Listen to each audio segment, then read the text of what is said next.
다 같이 묵상 기도하심으로 수요 저녁 예배 시작하겠습니다.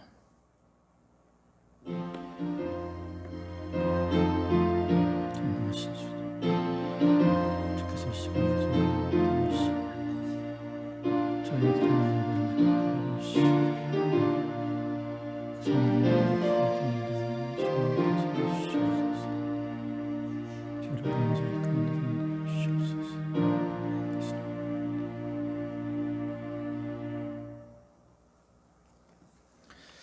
찬송가 535장, 새 찬송가는 487장.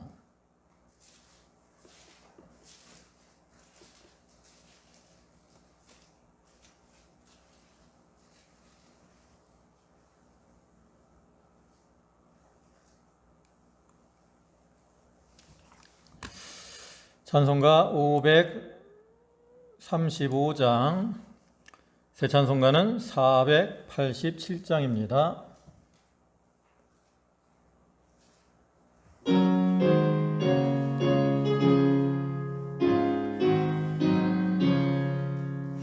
어둠의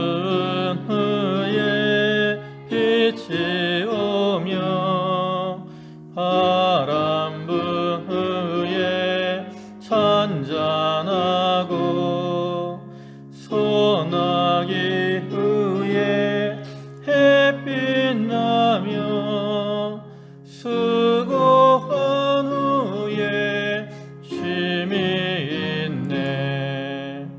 연약한 후에 강건하며 애통한 후에 위로받고 눈물 난 후에 웃음 있고 씨 뿌린 후에 추수하네.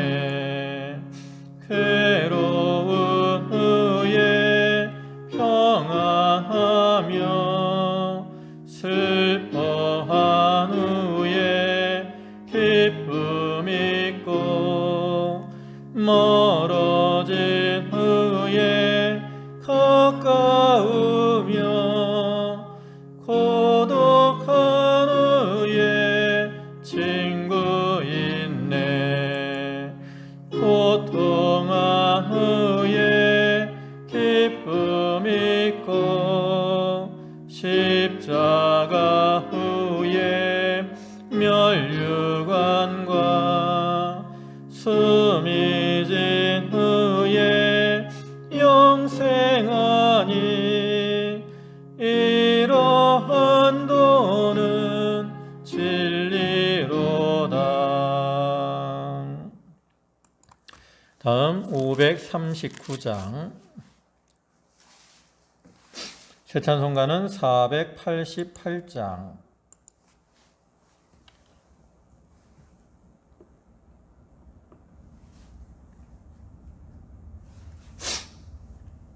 찬송가 539장, 새 찬송가는 488장입니다.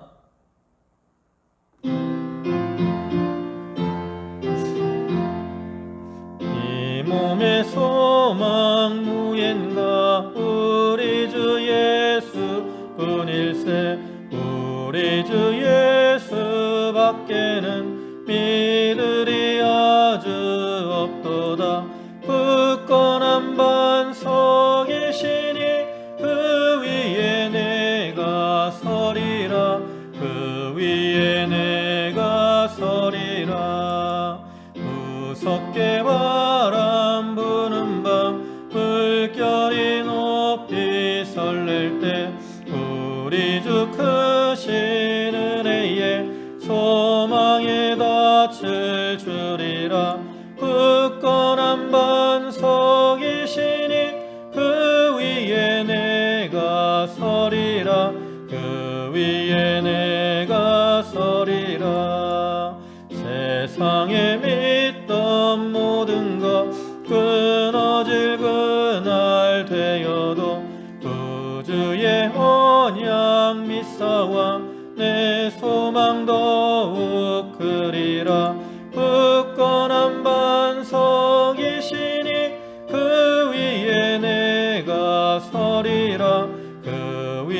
위에 내가 서리라. 바라던 천국 올라가 하나님 전에 배울 때 구주의 의를 힘입어 어여치 앞에 서리라. 굳건한 반석이시니 그 위에 내가 서리라. 그 위에 내가 서리라. 다 같이 기도하시겠습니다.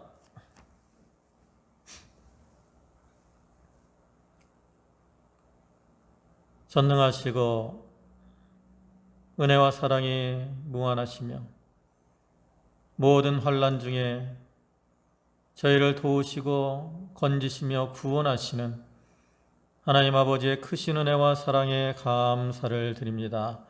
주의 이스라엘 백성들이 광야 생활 가운데서 이리저리 방황하며 거할 성을 찾지 못해 헤매며 또 여러 가지 환난과 핍박을 당할 때에도 하나님께서 그들을 어미닭이 병아리를 품에 품듯이 품어주시고 독수리가 날개로 그 새끼를 업음같이 그들을 업어서 인도하신 주님의 크신 은혜와 사랑에 감사를 드립니다.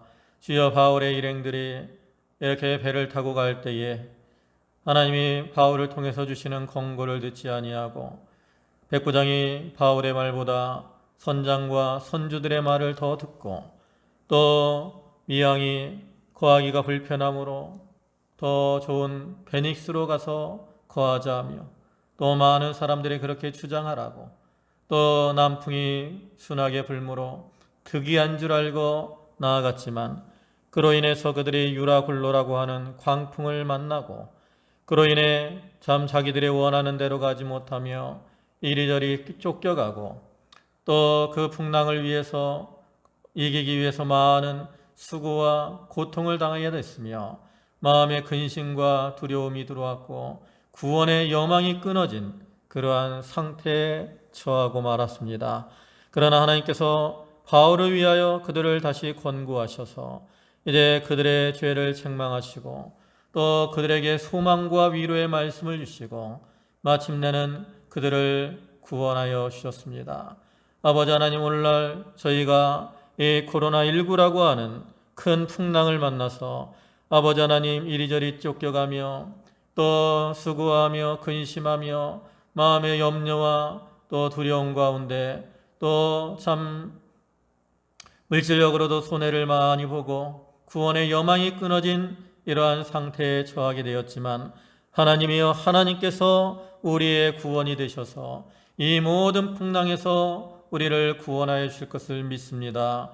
저희 성도들 그러한 하나님의 구원의 능력을 믿고 낙심하거나 또 넘어지지 않게 하시고 하나님을 찾고 하나님 앞에 부르짖음으로 이 모든 환난들을 다 이겨나갈 수 있도록 은혜를 더하여 주시옵소서. 오늘도 이렇게 온라인으로 저희가 모여서 하나님 앞에 예배를 드리는 중에 있사오니 저희 드리는 예배를 하나님이 기뻐 받아주시고 아버지 하나님, 저희들이 이렇게 몸은 떨어져 있을지라도 한 마음으로 하나님 앞에 예배할 때 하나님이 이 예배에 함께하여 주시고 성령의 은혜와 은총으로 저희 가운데 충만케 채워 주시옵소서. 모든 말씀 예수님의 이름으로 기도 올리옵나이다. 아멘.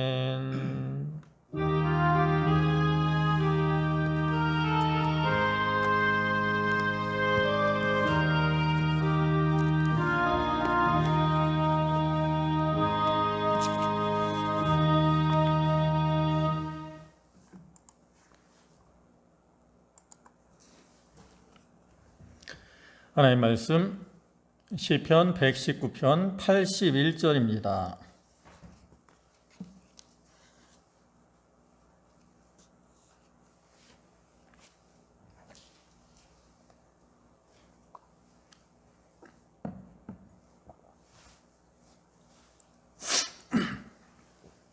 시편 119편 81절, 구약성경 페이지로는 892쪽. 81절부터 88절까지 말씀입니다. 봉독하겠습니다. 나의 영혼이 주의 구원을 사모하기에 피곤하오나 나는 오히려 주의 말씀을 바라나이다. 나의 말이 주께서 언제나 나를 아니하시겠나이까 하면서 내 눈이 주의 말씀을 바라기에 피곤하니이다. 내가 연기 중에 가죽병같이 되었으나 오히려 주의 율례를 잊지 아니하나이다. 주의 종의 날이 얼마나 되나이까. 나를 핍박하는 자를 주께서 언제나 국문하시리까. 주의 법을 쫓지 아니하는 교만한 자가 나를 해하려고 웅덩이를 팠나이다. 주의 모든 계명은 신실하니이다. 저희가 무고히 나를 핍박하오니 나를 도우소서. 저희가 나를 세상에서 거의 멸하였으나 나는 주의 법도를 버리지 아니하였사오니 주의 인자하심을 따라 나로 소성케 하소서. 그리하시면 주의 입의 증거를 내가 지키리이다. 아멘. 네, 여기 시편 119편 81절부터 88절까지 말씀인데요. 여기 말씀은 이제 본시의 11번째 연에 해당하는 부분으로서 여기서는 시인이 고난 중에 있는 성도를 구원해 주실 것을 약속하고 있는 하나님의 언약의 말씀을 이렇게 언약의 말씀의 신실함을 확신하면서 그 신실함을 근거해서 하나님께 도우심과 또 인자하심을 간구하는 이러한 신앙을 보여주고 있는 말씀입니다. 우리가 믿고 섬기는 하나님은 신실하신 하나님입니다. 신명기 7장 9절을 보시면 그런즉 너는 알라 오직 내 하나님 여호와는 하나님이시요 신실하신 하나님이시라 그랬어요. 이렇게 신실하신 하나님이라 말하면서 또 이어서 말씀하는 것은 그를 사랑하고 그 계명을 지키는 자에게는 천대까지 그 언약을 이행하시며 인애를 베푸시되라고 말씀을 합니다. 이러한 말씀처럼 신실하신 하나님께서는 그 성도들에게 인애를 베풀어 주실 것, 인자를 베풀어 주실 것을 약속을 하셨죠. 특별히 하나님께서 우리 성도들에게 인자하심을 베풀어 주시되 환난 중에 있는 그러한 성도들이 하나님께 부르짖으면 하나님께서는 환난 가운데서 성도들을 구원해 주실 것이라고 약속을 하셨어요. 시편 50편 15절 말씀을 보시면 환난 날에 나를 부르라 내가 너를 건지리니 내가 나를 영화롭게 하리로다.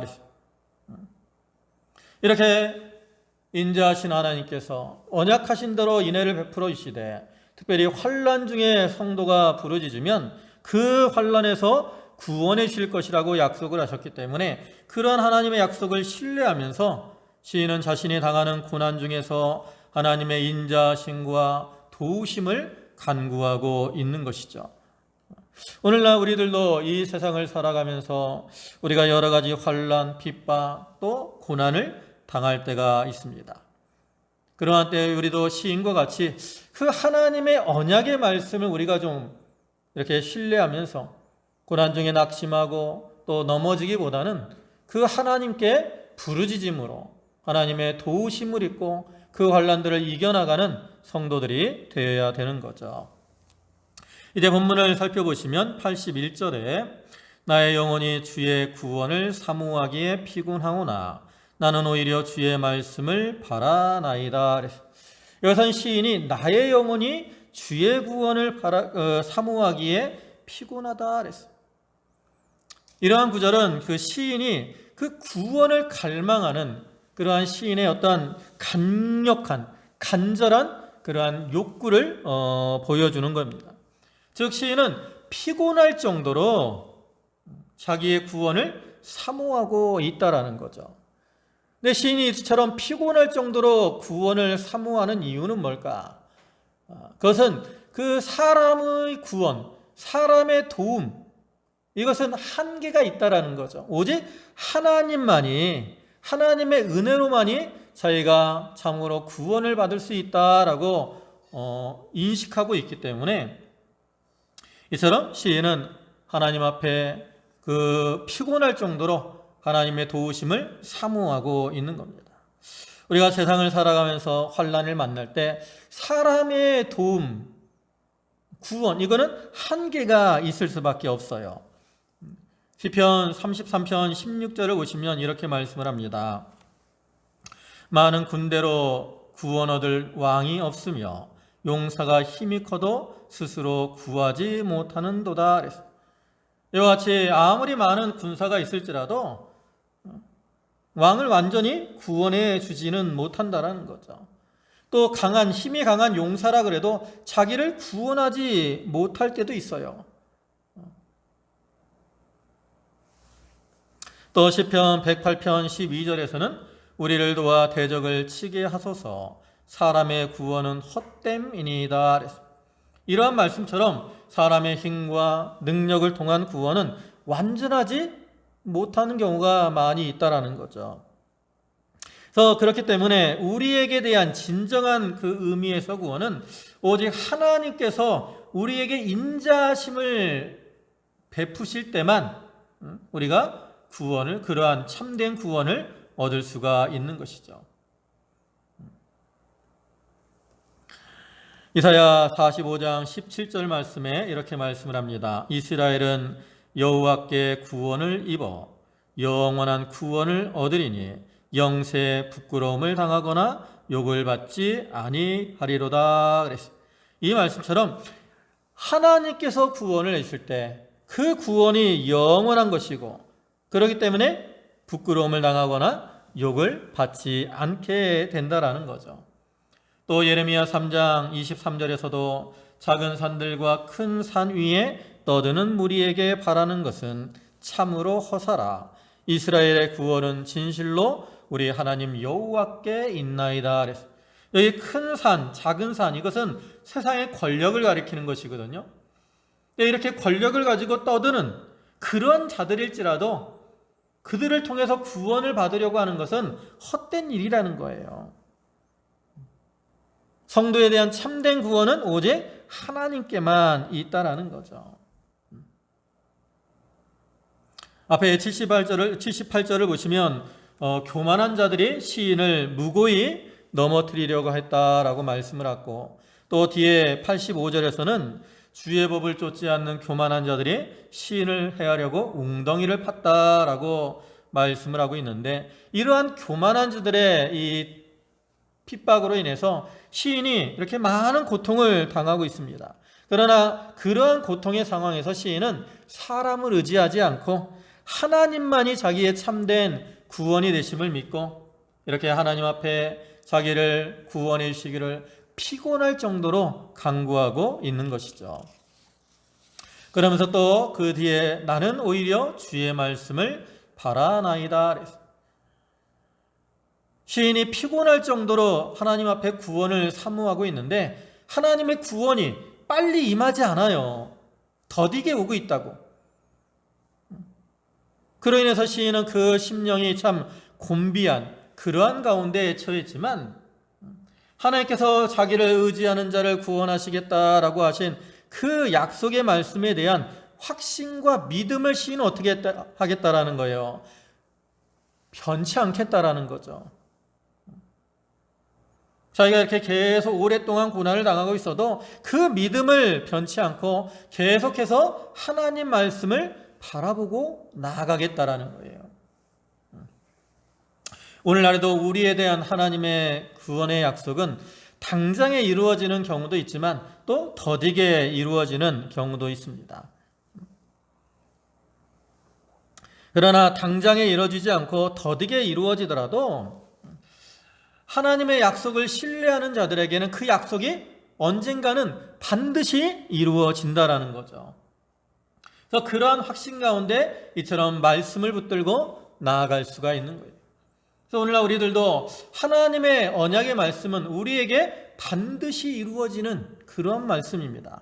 그래서 우리는 그러한 확신을 가지고 우리도 시인과 같이 하나님의 말씀을 끝까지 붙들고 나아가야 되는 거죠.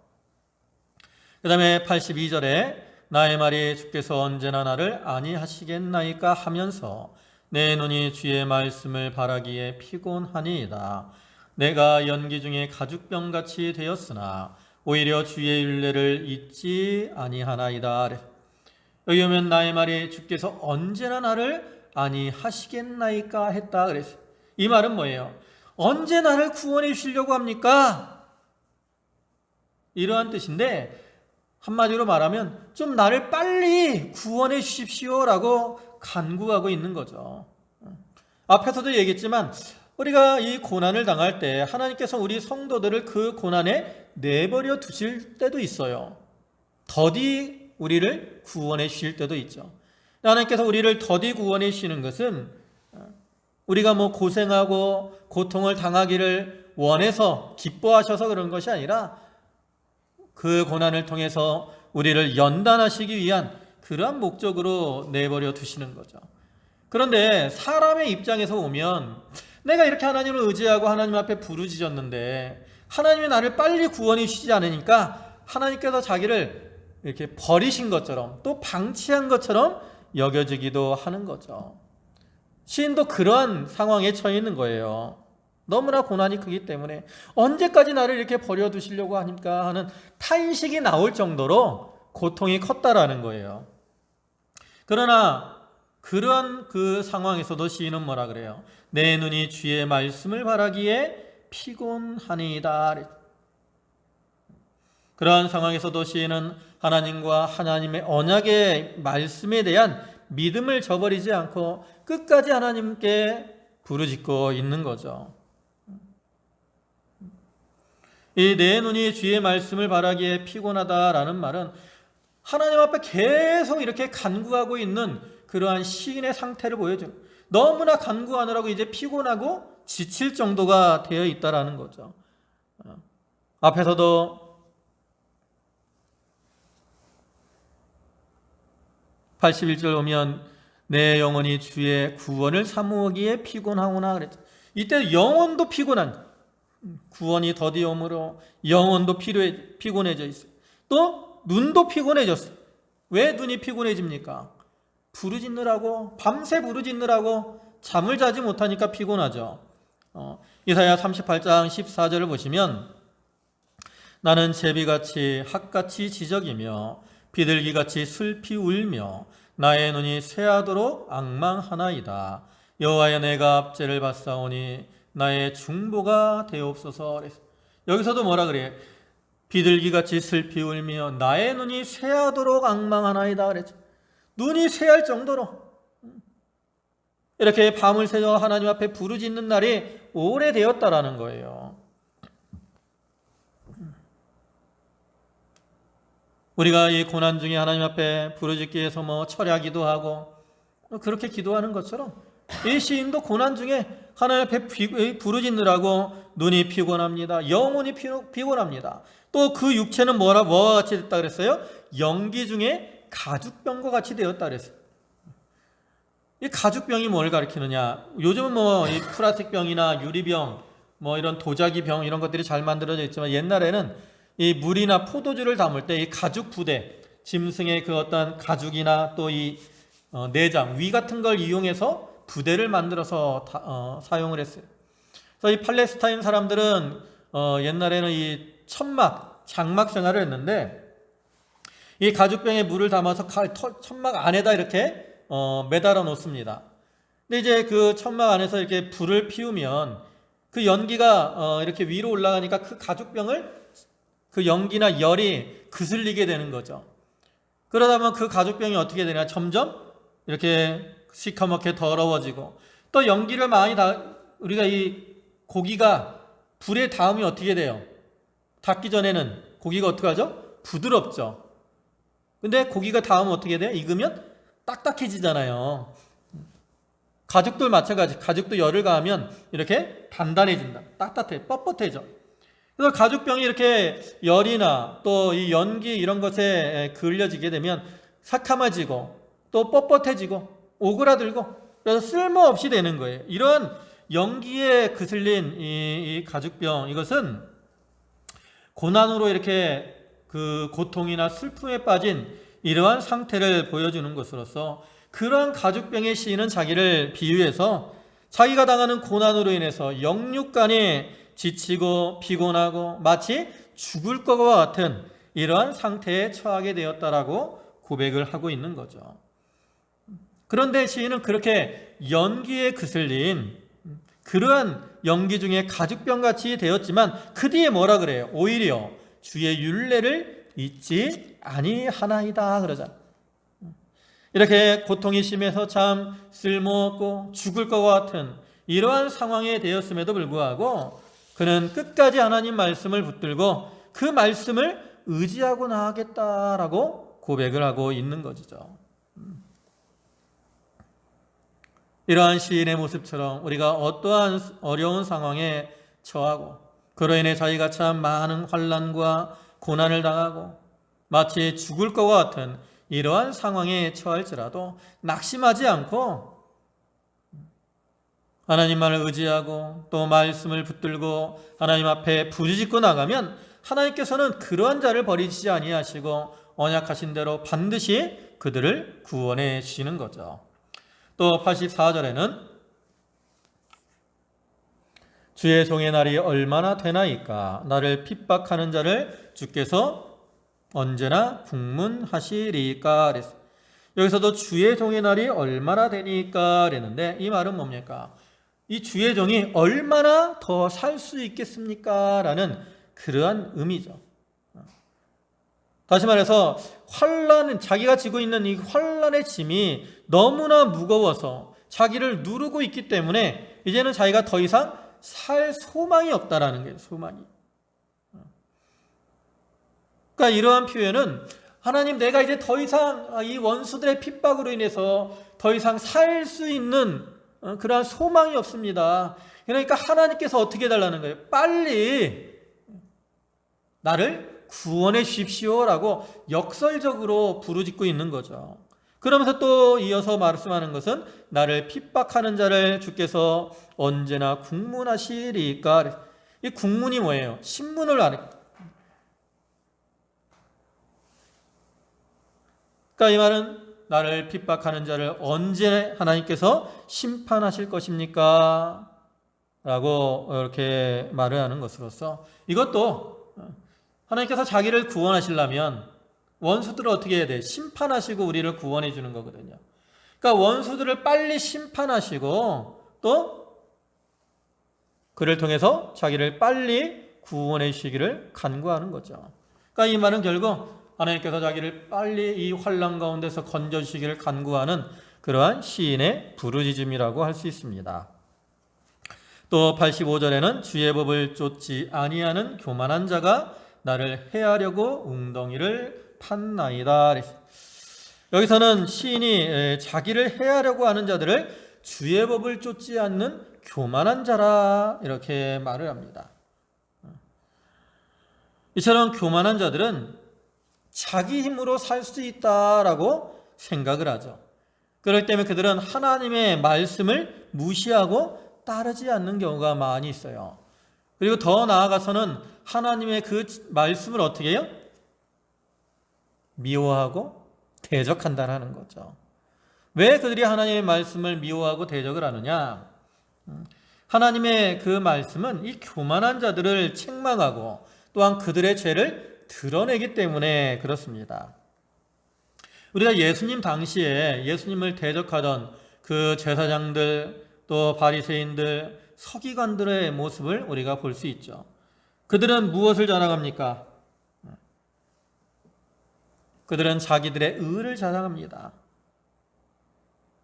바리새인들은 우리가 일에 2번씩 금식하고 하나님 앞에 근체와 근체의 11조를 드리고 저 세리와 같지 않은 것 이런 것들 다 자기의 의를 자랑하는 거예요.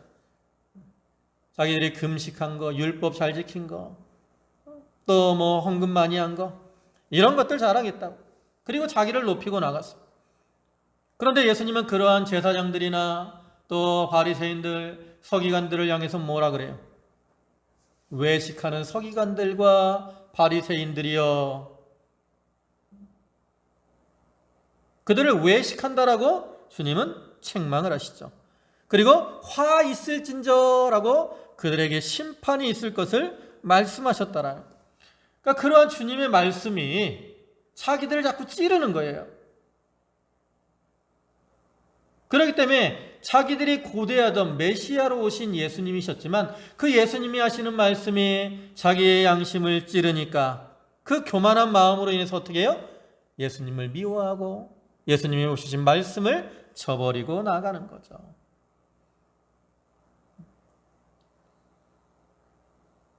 오늘날에도 우리가 하나님을 믿는다고 하면서 우리 마음의 교만함을 품으면 이렇게 하나님의 말씀을 들어도 어떻게 그 말씀을 배척하고 나아갈 때가 많이 있어요. 반면에 겸손한 자들은 자기의 무능함을 깨닫고 또 자기의 연약함을 깨닫고 하나님의 도우심이 있어야 살 수 있다라고 확신하기 때문에 자기를 낮추고 온유하고 겸손한 가운데 하나님께 도우심을 간구하고 그 말씀에 순종하게 되는 거죠. 그래서 시인이 여기서 자기를 이렇게 대적하는 자들을 교만한 자에 묘사하고 있는 것은 하나님께서 공의로우신 하나님께서 그렇게 교만해서 하나님의 법을 쫓지 않는 그러한 자들을 심판하시고 자기를 구원해 달라고 구원해 주시기를 바라고 있기 때문인 거죠.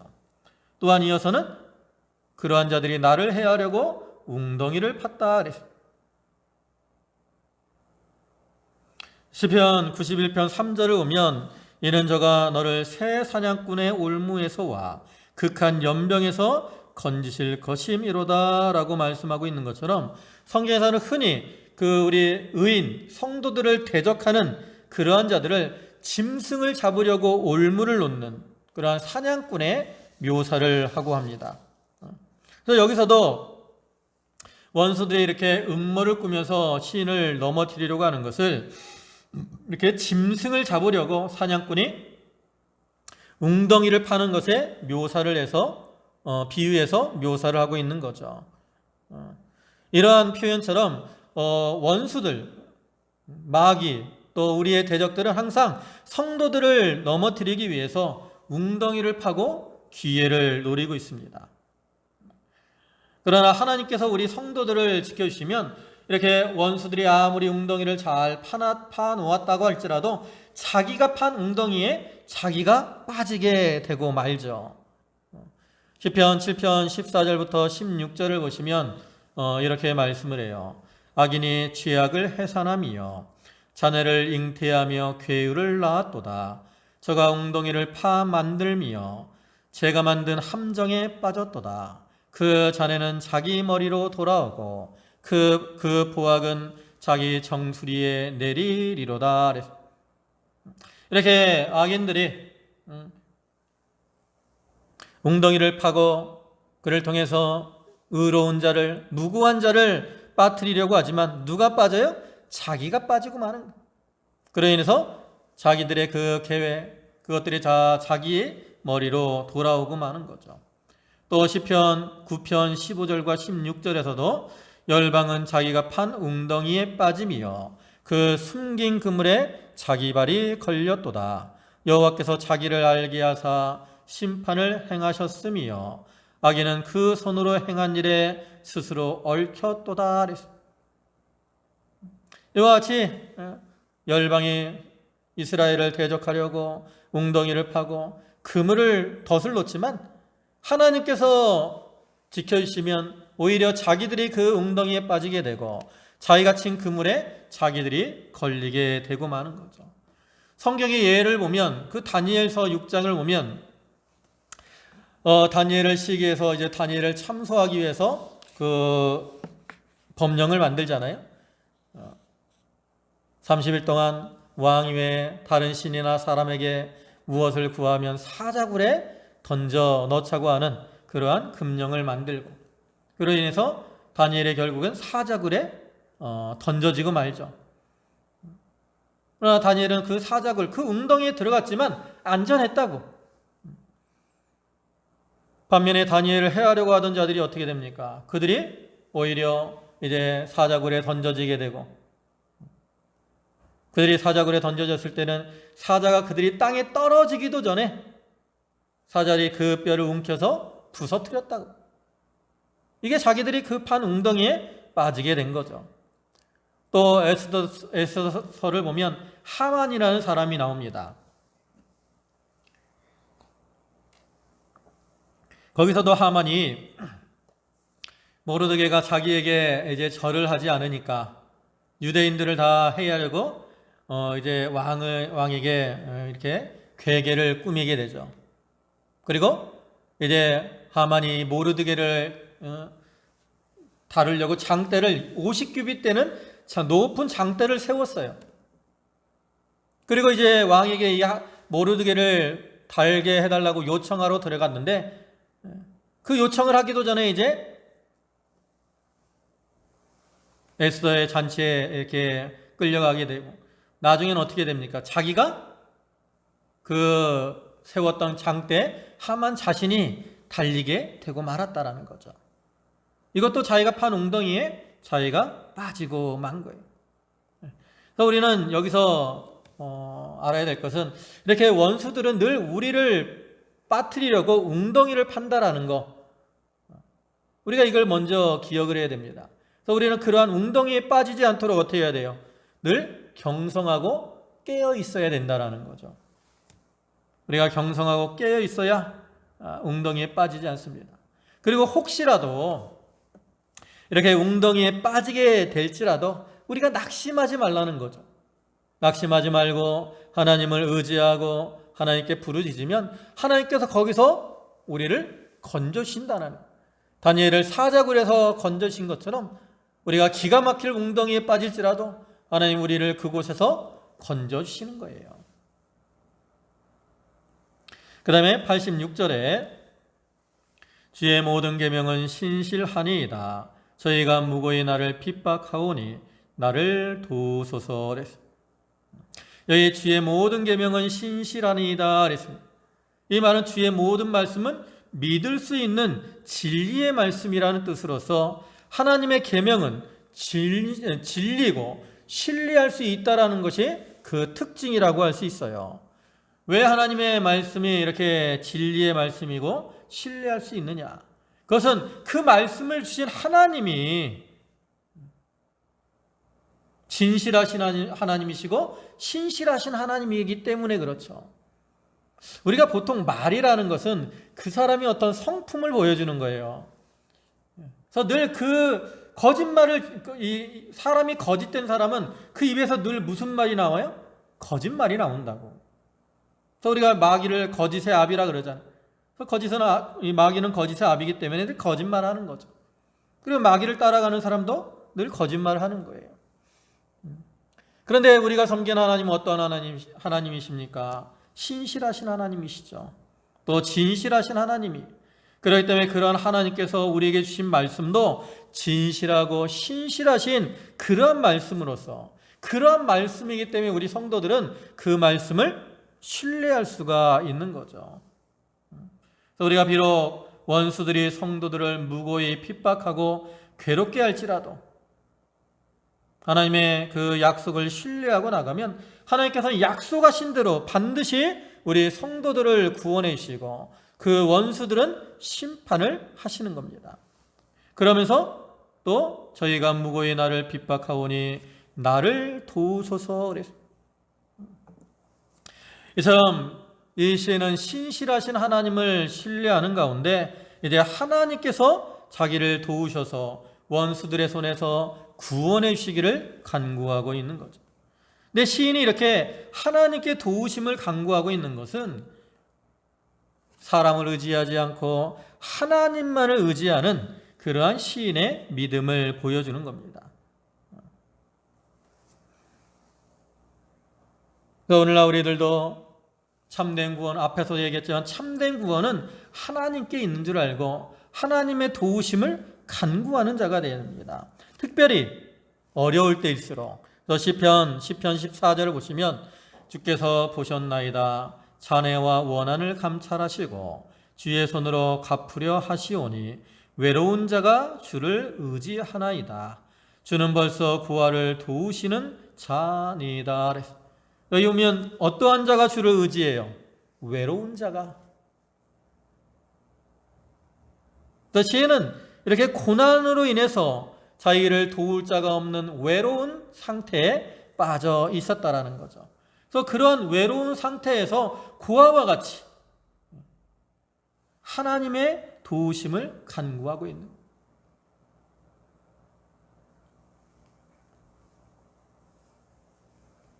오늘날 우리들도 이러한 시인의 모습처럼 사람을 의지하지 말고 세상 권세를 의지하지 말고 하나님을 의지하고 하나님께 도우심을 간구하는 자가 되어야 되는 겁니다. 그 다음에 87절에 저희가 나를 세상에서 거의 멸하였으나 나는 주의 법도를 버리지 아니하였사오니 주의 인자하심을 따라 나로 소송케 하소서. 그리하시면 주의 입의 증거를 내가 지키리다 그랬습니다. 여기 보면 저희가 세상에서 나를 거의 멸하였으나 나는 주의 법도를 버리지 아니하였사오니 그랬습니다. 이러한 구절은 그 시인의 어떤 신앙의 절개를 다시 한번 보여주는 겁니다. 즉 자기를 이렇게 핍박하는 그 원수들의 이 핍박이 너무나도 가혹하고 또 너무나 오랫동안 계속되고 있기 때문에 어떻게 됐어요? 내가 거의 멸한 것처럼, 멸망을 당한 것처럼 기력이 거의 다 쇠하게 되었다라는 거죠. 그래서 이렇게 기력이 다 쇠하고 죽을 것과 같은 그러한 지경에 빠졌지만 그러한 죽음에 가까운 상황에서도 시인은 어떻게 해요? 나는 주의 법도를 버리지 아니하였사오니 이렇게 하나님의 구원의 약속을 신뢰하면서 하나님의 말씀을 저버리지 아니하고 믿음을 저버리지 않았다라고 고백을 하고 있는 거죠. 원수들이 우리를 핍박하는 이유가 뭡니까? 여러분, 원수들이 마귀가 우리를 왜 핍박을 해요? 그 핍박을 통해서 우리가 하나님과 또 하나님의 말씀과 우리가 멀어지도록 이렇게 만드는 거예요. 만들려고 하는 거죠. 그러나 하나님을 신뢰하고 하나님의 말씀을 신뢰하는 자들은 오히려 이러한 고난을 통해서 어떻게 돼요? 더욱더 하나님과 하나님의 말씀을 가까이 하게 되는 거예요. 그래서 하나님께서 이 마귀가 우리를 이렇게 핍박하는 것을 내버려 두시는 이유가 뭐예요? 그것도 바로 이런 이유 때문이에요. 그러한 고난을 통해서 우리가 하나님과 점점 더 가까워지도록 하시기 위해서 하나님은 우리에게 고난을 허락하신다라는 거죠.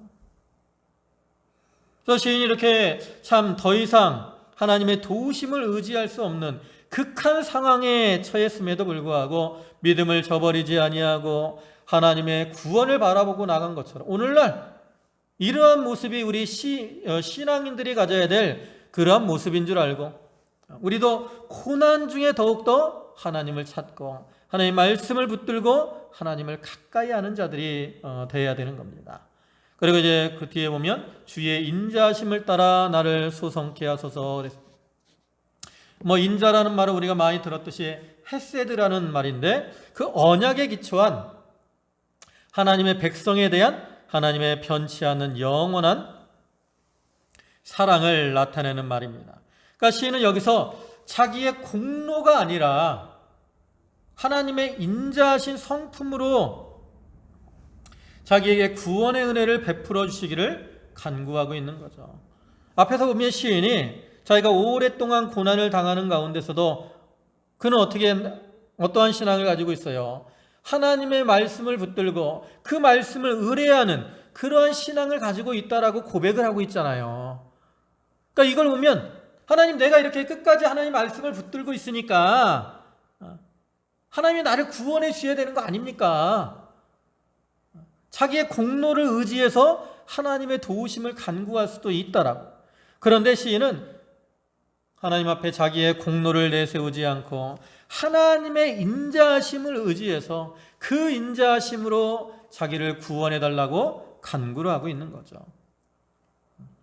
사실 우리가 세상에서 아무리 하나님 앞에 의를 행했다라고 할지라도 그 우리의 의는 다 더러운 옷과 같다라고 말씀을 하고 있죠. 그래서 우리는 참 하나님 앞에는 우리의 의를 내세울 게 하나도 없다고. 그래서 우리가 아무리 믿음 생활을 잘 했다고 할지라도 시인과 같이 자기의 의를 내세우지 말고 하나님의 인자하심, 긍휼하심을 의지해서 간구하는 자가 되어야 됩니다. 그리고 마지막으로 뭐라 그래요? 그리하시면 주의 입의 증거를 내가 지키리다. 이렇게 시인은 주의 그 인자 자비하신 성품에 이렇게 의지해서 하나님의 도우심을 간구했는데, 그 다음에 뭐라 그래요? 계속해서 자기는 하나님의 말씀을 지키는 삶을 살겠다라고 고백을 하죠. 근데 이 말은 하나님께서 나를 이렇게 구원해 주시면 내가 이렇게 말씀을 지키겠습니다라는 어떤 조건부적인 그러한 말씀이 아니라, 하나님께서 나를 구원해 주실 것을 확신하면서 그 구원의 은혜에 감사함으로 하나님의 말씀을 지키겠습니다라고 서원을 하고 있는 거죠. 오늘날 우리 성도들도 마찬가지죠. 우리가 이렇게 하나님 말씀을 지켜야 된다라고 말씀을 하잖아요. 이 예언의 말씀을 지켜야 된다라고 말씀을 합니다. 그럼 왜 우리가 하나님 말씀을 지켜야 돼요? 하나님께서 우리를 구원해 주셨기 때문에 그 구원의 은혜에 감사해서 우리가 하나님 말씀을 지켜야 되는 거죠. 이와 같이 시인은 자기가 당하는 그 환난으로 인해서 참 육신이 영혼이 피곤해지고 눈이 피곤하고 또 연기 중에 가죽병과 같이 참 쓸모없는, 거의 죽을 것과 같은 그러한 상황에 처했음에도 하나님께서 자기에게 계신 그 언약의 말씀, 하나님이 그 말씀을 통해서 약속하신 것을 신뢰하면서 그 가운데서 하나님의 인자하심을 간구하고 있는 것을 우리가 볼 수 있습니다. 그래서 우리도 이러한 시인의 모습처럼 우리가 많은 환난과 고난을 당하고 있지만 하나님께서 반드시 환난 중에 우리를 구원해 주시겠다라고 약속하고 계시니까 그 말씀을 우리도 의지하고 또 신뢰하는 가운데 우리가 이 모든 환난 가운데 하나님 앞에 부르짖음으로 하나님의 도우심으로 이 모든 환난들을 이겨나가는 그러한 저희들이 되도록 해야 되겠습니다. 기도하시겠습니다.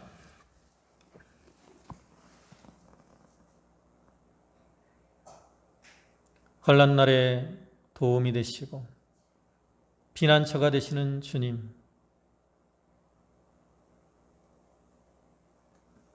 우리가 그 하나님을 사랑하며 또 하나님의 그 언약의 말씀을 신뢰하며 모든 환난 중에 넘어지거나 실족하지 아니하고 시인과 같이 그 말씀을 붙들고 그 말씀을 의뢰하고 끝까지 하나님 앞에 간구함으로 인자하신 하나님의 도우심을 입어 모든 환난을 이겨나가는 저희 성도들이 되게 하여 주시옵소서.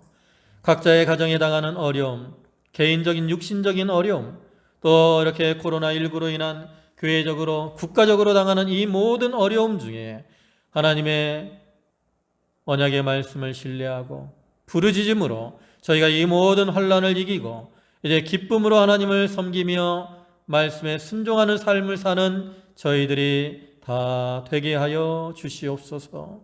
모든 말씀 예수님의 이름으로 기도 올리옵나이다.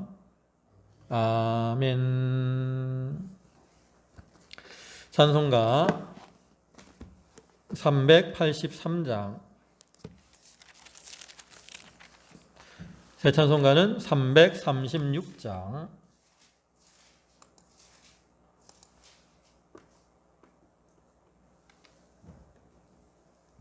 찬송가 383장, 새 찬송가는 336장입니다. 찬송하겠습니다.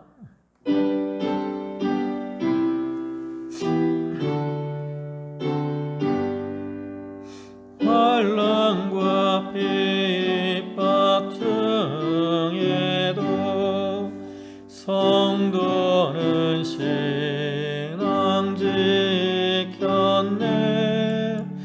비신앙 생각할 때에 기쁨이 충만하도다. 성도의 신앙 죽도록 충성하겠네. 옥중에 매인 성도나 양심은 자유 얻었네. 우리도 고난 받으면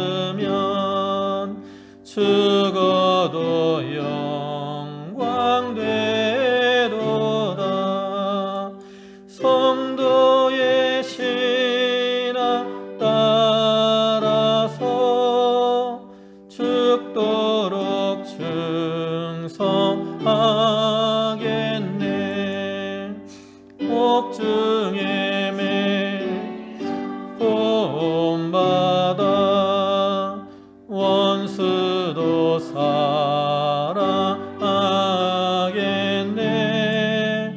인자한 언어 행실로 이 신앙 전파하리라.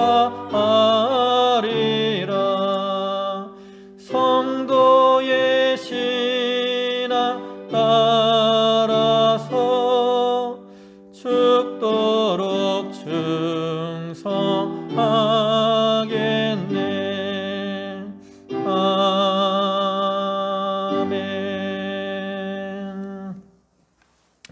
네, 코로나19로 인한 이 어려움을 빨리 이겨낼 수 있도록 우리가 하나님의 언약의 말씀을 신뢰하는 가운데 힘써 기도하는 그러한 성도들 되시기 바랍니다.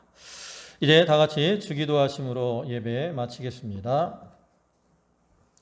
하늘에 계신 우리 아버지여, 이름이 거룩히 여김을 받으시오며 나라의 임하옵시며 뜻이 하늘에서 이룬 것 같이 땅에서도 이루어지이다. 오늘날 우리에게 일용할 양식을 주옵시고 우리가 우리에게 죄 지은 자를 사하여 준 것 같이 우리의 죄를 사하여 주옵시고 우리를 시험에 들게 하지 마옵시고 다만 악에서 구하옵소서. 대개 나라와 권세와 영광이 아버지께 영원히 있사옵나이다. 아멘.